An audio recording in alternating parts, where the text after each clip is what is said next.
Os porquês da política com Augusto Santos Silva. Boa noite, Sr. Professor, bem-vindo. Estamos na ressaca da visita relâmpago de Angela Merkel a Portugal. Além dos elogios feitos, além da vontade da chanceler de passar férias cá em Portugal, ficou a certeza hoje de que não há alternativa ao caminho que está a ser seguido pelo Governo. Palavras do próprio Primeiro-Ministro e da chanceler ontem. Bom, se não há alternativa, então caminhamos para o precipício, porque é preciso haver alternativa a este caminho, porque todos os indicadores vão mostrando que este caminho leva a um mau resultado. Eu percebo a posição da chanceler Angela Merkel. Eu devo dizer, aliás, que tenho simpatia pessoal pela chanceler. Da única vez que a conheci, é uma pessoa muito afável, muito simpática, nada peneirenta, muito terra a terra. E não me esqueço, agora mais do ponto de vista político, o apoio que ela deu, o apoio muito firme que ela deu ao PEC 4.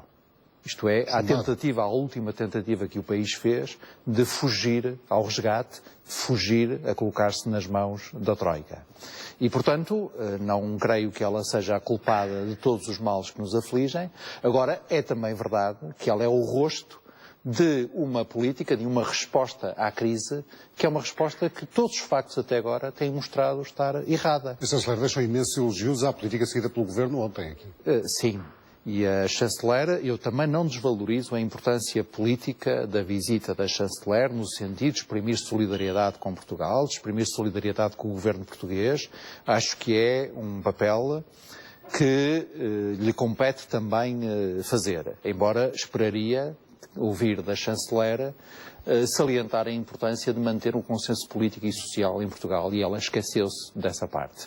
Repare que ainda ontem ou anteontem, a Fitch, que manteve a nossa nota, o nosso rating da dívida, ameaçou baixar porque diz que um dos riscos é o que a Fitch chama, de uma forma aliás muito curiosa, o impasse institucional, isto é, o risco de se perder o consenso. Ora, esse consenso está perdido, mas, do meu ponto de vista, por exclusiva responsabilidade do Governo. E, portanto, a chanceler ontem perdeu uma oportunidade de salientar a importância, no quadro da política europeia, de se preservar um mínimo de consenso social e político em Portugal. A chanceler não quis receber António José Seguro. Não sei se não quis, mas também não me parece-me absolutamente normal que numa visita de 5 horas o Primeiro-Ministro que visita, neste caso o Chanceler, apenas reúna com o Presidente da República e com o Governo. Isso parece-me natural, não houve aí nenhuma desconsideração pelo PS. O que é evidente também para todos nós é que Angela Merkel vem a Portugal, como foi à Grécia, fazer também campanha eleitoral no seu país. Evidentemente que ela vem aqui para dar o sinal à Alemanha, que está a menos de um ano de eleições gerais, de que ela conduz, é uma das personalidades mais influentes, um dos pivôs da atual política europeia. Ora, essa política europeia está errada. E, portanto, se eu até tenho alguma simpatia pessoal pela chanceler Merkel, se não lhe atribuo a origem de todos os nossos males, e se percebo o sentido de alguma solidariedade política que ela veio fazer cá ontem, quando se deslocou a Lisboa, também, para ser justo, não devo esquecer que ela é hoje o rosto e o principal fator de uma política europeia que está profundamente errada. Como, aliás, os factos demonstram. Veja-se o déficit português em 2012. Nós ainda nem sequer concluímos a discussão da proposta de orçamento para 2013, a tal que já tem um retificativo metido, mais uma ameaça de outro nos 4 mil milhões de euros, parte tendo que ser cortada logo em 2013, e ainda o Governo vai derrapando na execução orçamental deste ano de 2012. O que só prova que este caminho, este método, de que o professor Vítor Gaspar é o executor e a chanceler é a inspiradora, é um método que não produz o resultado que ele próprio fixa como seu objetivo. Nós arriscamos-nos a ter um déficit orçamental em 2012 real, isto é, descontando medidas extraordinárias e irrepetíveis, na ordem dos 6, tal por cento. Eu, aliás, devo dizer que não me admiraria que no reporte que vai ter que ser feito pelo INE no fim de março do próximo ano, nós estivéssemos com um déficit na ordem dos 7%, descontadas as medidas extraordinárias. Ora, o déficit português em 2011, ano passado, descontadas as medidas extraordinárias, portanto, tirado o efeito da integração do Fundo de Pensões dos Bancários na Segurança Social, esteve nos 7, poucos por cento. O que é que isto quer dizer? Quer dizer que o que nós ganhamos na redução do déficit, 1 ponto percentual, se tanto, é inferior, é um valor inferior ao efeito mecânico do corte dos 2 salários e das 2 pensões. Portanto, nós cortamos 2 salários e 2 pensões, aumentamos o IVA, a taxa normal do IVA, aumentamos os produtos da restauração e do turismo, o setor-chave do ponto de vista até da nossa capacidade exportadora, para a taxa normal. Portanto, aumentamos também aí o IVA, aumentamos o IRS e o resultado final é inferior ao valor apenas nos cortes com os salários e as pensões. Mas se está a correr tudo mal, como é que se justifica os elogios da Europa à política seguida por Portugal? Bom, os elogios da Europa têm dias. Porque a chanceler Merkel vem cá dizer, na segunda-feira, veio cá ontem dizer que este é o caminho. O Dr. Passos Coelho repetiu hoje, este é o caminho, ontem também tinha dito a mesma coisa, este era o caminho, mas o Paulo Magalhães há de ter reparado que o nosso Primeiro-Ministro ontem atravessou-se mais uma vez pelo déficit nos 5%. Isto é, a fonte das finanças, que começou a preparar o país, via uma notícia hoje no Diário Económico, de que afinal o déficit vai ser superior, o déficit nominal, não é? Com medidas extraordinárias e tudo, vai ser superior aos 5%, acordados com a Troika há menos de um mês. Essa fonte esqueceu-se de avisar a São Bento. E o Primeiro-Ministro, mais uma vez, disse numa segunda-feira, fez uma afirmação na segunda-feira que o Ministro das Finanças, mais dia menos dia, vai desfazer. E nós temos o Presidente francês a dizer uma coisa completamente ao contrário, e aliás a pôr em prática uma política que é muito diferente da política alemã. Temos o FMI a dizer a austeridade sem crescimento vai levar à depressão, o FMI, que é um dos elementos da Troika, e a Comissão Europeia, ora diz uma coisa, ora diz o seu contrário. Portanto, de facto, a única pessoa que se mantém inflexível na posição segundo a qual os países da periferia europeia têm que expiar uma culpa, essa pessoa chama-se Angela Merkel. E diz isso mais para consumo eleitoral interno no seu país, na Alemanha, do que propriamente por convicção profunda. Porque ninguém pode ter convicção da certeza deste caminho. Quer dizer, eu posso me enganar. A grande vantagem de nós fazermos afirmações é que elas podem ser desmentidas. Estou pronto para emendar a mão, dar a mão à palmatória, no dia em que os factos contradizerem uma previsão que eu tenha feito. Mas até agora, o que os factos nos dizem é que nós não estamos a reduzir o déficit no ritmo que formalmente devíamos fazer. Nem nós, nem a Grécia, que acabou ontem de ter mais 2 anos para chegar aos 3% de déficit. E vai ter certamente uma moratória do ponto de vista do objetivo da dívida. O ano a partir do qual a dívida grega tem que estar abaixo dos 120%. A nossa dívida aumentou, o nosso desemprego subiu por aí acima e a nossa economia caiu profundamente.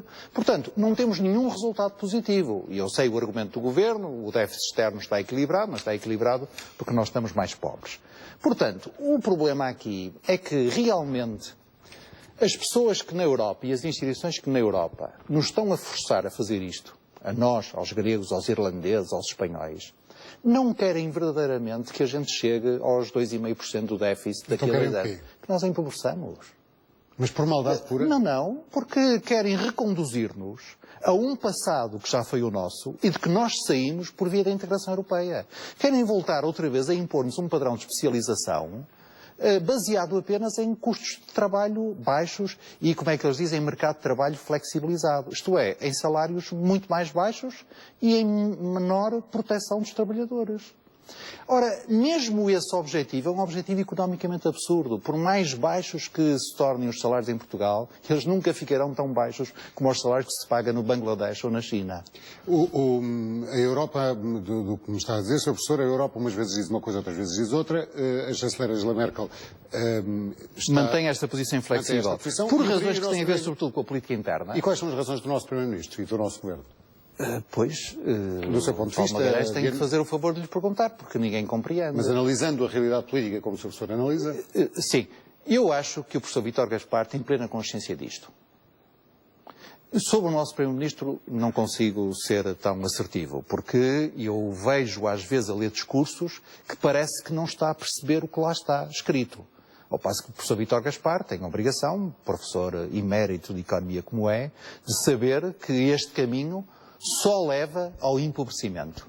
E eu acho que é mesmo esse o remédio, o único remédio que ele tem. Que aquela cabeça não consegue conceber outra hipótese.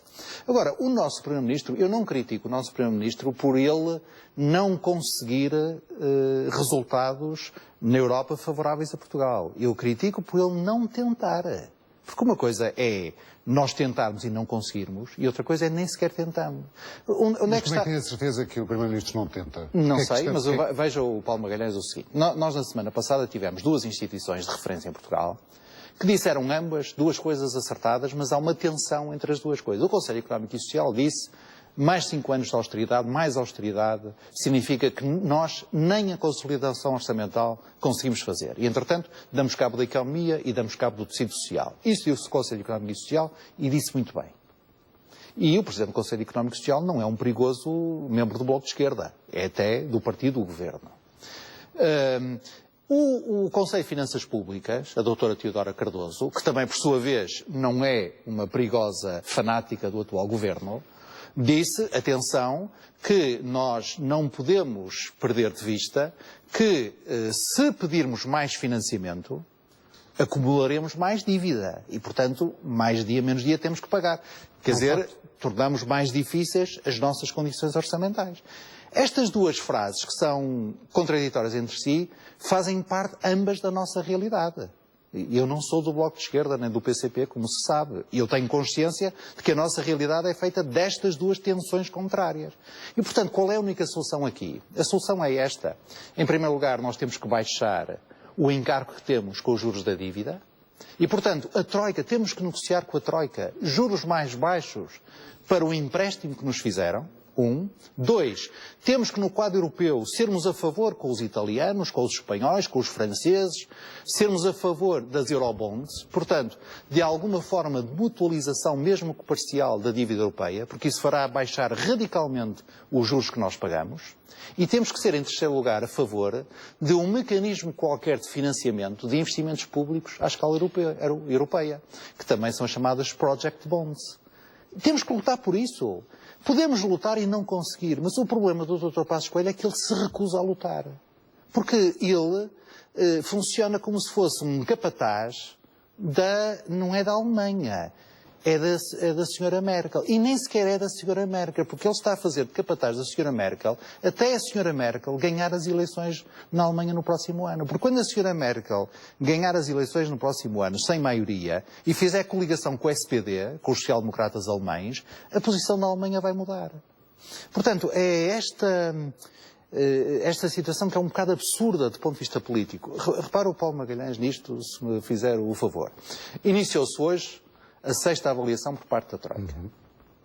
E esta 6ª avaliação tem agora este problema. A Troika vai ter que perdoar, entre aspas, ao Governo mais uma derrapagem no déficit orçamental e preparar a 7ª avaliação, a tal na qual os 4 mil milhões de cortes adicionais estarão definidos. Com PS ou sem PS? Com PS ou sem PS. Mas o Dr. Passos Coelho, que já se atravessou nisto, também, atravessou-se direta e frontalmente contra a posição do Presidente da República. Que, quando falou, e falou maduramente, porque ele esteve calado quase 4 semanas a preparar maduramente o que ia dizer, certamente, quando falou disse é preciso que essa reforma do Estado, da qual há de resultar um corte estrutural adicional na despesa, seja preparada com tempo e com debate nacional.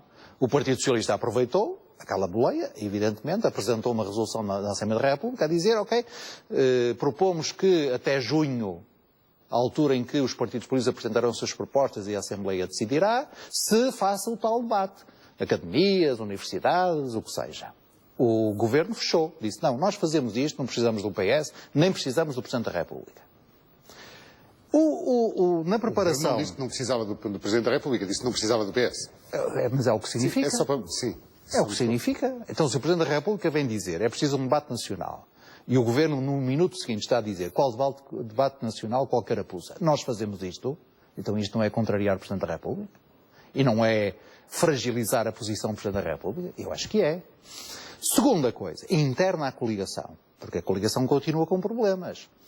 Interna à coligação, o CDS anunciou, digamos assim, o início da sexta avaliação, com uma declaração da parte do seu porta-voz, a dizer, atenção, que nesta sexta avaliação nós temos que acabar com a negociação técnica e começar com a negociação política. Isto é, o CDS lá vai fazendo o seu caminho no sentido da tal renegociação.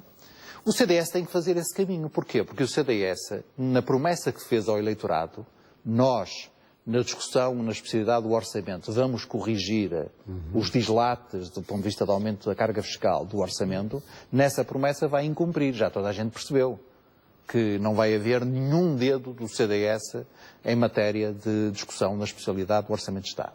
E, portanto, aproximou-se um pouco das posições do Presidente da República, do Conselho Económico e Social, do Partido Socialista, dos parceiros, dizendo é preciso também renegociar, uma negociação política. É isso que está a ser feito? Não. Nada disso está a ser feito. Virando um pouco a página, se assim entender, professor, aparcar este fim de semana a convenção do Bloco de Esquerda, além da passagem de testemunha de Francisco Louçã para a liderança bicéfala, que já aqui falámos. Se me permite, em vez de passagem de testemunha, eu dizia mesmo designação da atual liderança por escolha direta e notória, ostensiva, da anterior liderança.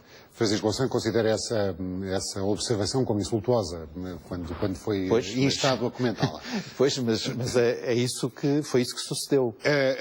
Houve também os apelos ao PS para rasgar o memorando da Troika e construir uma alternativa de governo à esquerda, a tal grande esquerda que não se consegue. Portanto, em matéria de Bloco de Esquerda, o que eu posso dizer é o seguinte, aplica-se como uma luva aquele célebre ditado português, que vem do tempo das invasões francesas, tudo como dantes, quartel-general em Abrantes.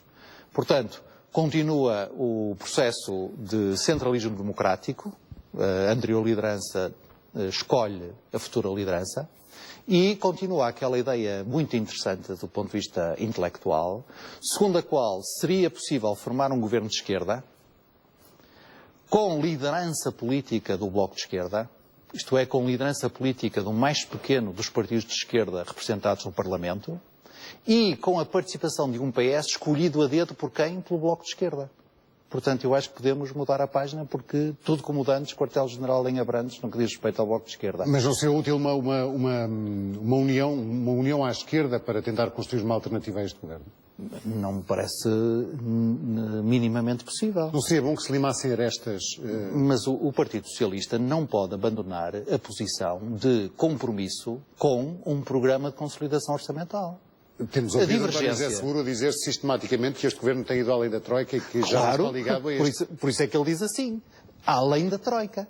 A austeridade mata cavalos. É preciso um programa de consolidação orçamental mais amigo da economia, portanto mais gradual, mais suave, com encargos de financiamento mais baixos. Mas o PS já não se sente comprometido com o memorando que assinou, com o memorando que este governo... Não, mas desculpa, o Partido Socialista há de sentir-se, e eu sinto-me, o Partido Socialista falará à direção do Partido Socialista, mas ficaria muito surpreendido se o Partido Socialista não se sentisse comprometido com o memorando assinado em maio de 2011 por um governo socialista. Agora, o que acontece é que o programa... já foi revisto. Claro, esse programa já lá foi, já lá vai. Já acabou, não, estamos muito longe desse programa. Cada revisão que se fez, e já vamos na quinta, e a sexta irá pelo mesmo caminho, modifica o memorando original e sempre do mesmo sentido. Então porquê é que o PS de se aumentar... comprometido com um memorando que já não corresponde àquilo que assinou? Não, peço desculpa. O PS não se sente comprometido, não se sentirá comprometido com o programa que está a ser executado. O que é uma coisa diferente de o Partido Socialista se colocar agora na posição de rasgamos primeiro o memorando e negociamos depois. Essa posição, de um ponto de vista de centro-esquerda, parece-me absolutamente irresponsável. Embora, de pontos de vista que não sejam do centro-esquerda, pode ser defensável. Certamente que amanhã, na greve geral, haverá muita gente a dizer rasgue-se o memorando. Mas espera-se de um partido de governo do centro-esquerda que tenha uma posição um pouco mais institucional e um pouco mais responsável. O Sr. Professor vai aderir à greve geral da manhã? Eu não vou fazer greve geral porque seria hipocrisia política da minha parte fazê-la. Há muitos camaradas seus de partido que... Claro, e haverá muita gente, aliás, eu julgo que a adesão à greve geral amanhã será bastante significativa. Mas fez a pergunta pessoal a mim próprio. Eu gostava que me explicasse isso da hipocrisia. Sim, porque eu não ignoro de que governo fiz parte, não ignoro qual é a minha área política, não ignoro quais são as minhas responsabilidades políticas e também não ignoro os objetivos políticos da greve geral. Sim. Um dos objetivos políticos da greve geral é justamente pôr em causa o programa de consolidação orçamental. E eu ponho em causa o ritmo e a intensidade desse programa. Tal como pôr em causa o memorando, tal como ele está a ser aplicado por este governo. Bom, isso aí terá que ler os documentos. Agora, o que me parece mais interessante, do ponto de vista, porque eu não quero aqui ser narcísico, não é? Discutir o meu caso, não é? O que me parece ser mais interessante na greve geral amanhã são estes dois pontos. Um primeiro ponto, que é uma enorme vitória da CGTP, que é o facto de a UGT não aderindo do ponto de vista de decisão da Confederação como tal, da União como tal, à greve geral, ter, se não erro, mas acho que não erro, mais de metade dos seus sindicatos filiados a aderirem à greve geral. Até se dando este caso um pouco pitoresco de o secretário-geral da UGT, que não convocou a greve geral enquanto secretário-geral da UGT, dizer que a vai fazer porque respeita a decisão do sindicato aquele em que ele está afiliado, na administração pública, e a FESAP, que é a Federação da Administração Pública da UGT, ter aderido à greve geral. Isso parece-me uma enorme vitória político-sindical da CGTP.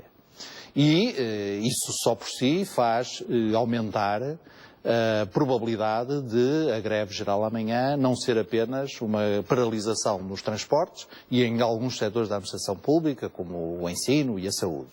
Julgo que vai ser mais geral e que vai também ter influência visível no setor privado. O segundo ponto que eu gostava de salientar... Antes de ir ao segundo ponto, Sr. Professor, uma vitória da CGTP é uma derrota da UGT?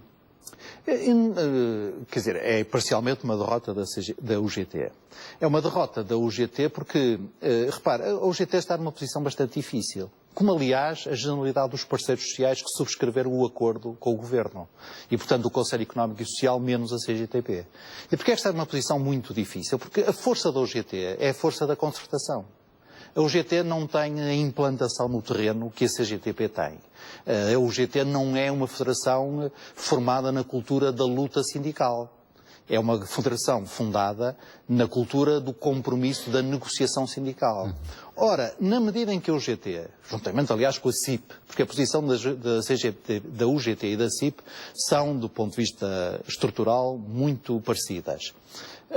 Na medida em que o UGT assina acordo com o Governo. Um acordo, aliás, bastante duro, como se deve ter lembrado, em troca de não avançar a meia hora de trabalho suplementar, a UGT aceitou algumas modificações importantes e delicadas em matéria de legislação de trabalho. A UGT assinou esse acordo que o Governo tem violado sistematicamente, quando a última cláusula do acordo diz expressamente isto. O Governo compromete-se, nenhuma das partes tomará medidas em matéria social e laboral sem o acordo, sem negociar com as outras. E, portanto, a UGT está numa posição muito difícil. O descontentamento parece-me também bastante maior hoje do que na última greve geral, na primavera, e, portanto, eu estou à espera de uma adesão bastante significativa. Segundo ponto. Segundo ponto, aí uma observação mais sociológica do que de análise política, se me permite. Eu acho que O potencial de, como a gente diz, disrupção, isto é, de desordem descontrolada, não é? Face à atual situação política, está mais hoje em movimentos sociais do tipo da manifestação de 15 de setembro do que nas greves institucionalmente convocadas e lideradas pela CGTP. O risco de ruptura política, de ruptura em relação ao establishment político, nele incluído também o PS, é maior no tipo de movimentação que encheu as ruas e praças do país em 15 de setembro, com uma manifestação plurigeracional, pluriclassista, muito formada por classes médias empobrecidas. Portanto, eu se estivesse do lado da maioria, estaria hoje mais atento a esse tipo de fenómenos do que à greve geral, que, como digo, vai ter uma expressão muito importante, será uma vitória muito importante da CGTP, em particular do seu novo secretário-geral, que, aliás, ainda não vi cometer nenhum erro desde que foi eleito, o que é importante, porque às vezes dizia-se que Carvalho da Silva era insubstituível. O PCP preparou muito bem a sucessão, tiro o meu chapéu, que deve ser tirado nestas ocasiões, mas do ponto de vista de disrupção da situação política, eu vejo mais riscos e ameaças em movimentos do tipo de 15 de setembro do que em greves como é amanhã. Tiraremos isso a limpo a posteriori. Sr. Professor, tenha uma boa noite, uma boa semana. Muito obrigado, igualmente.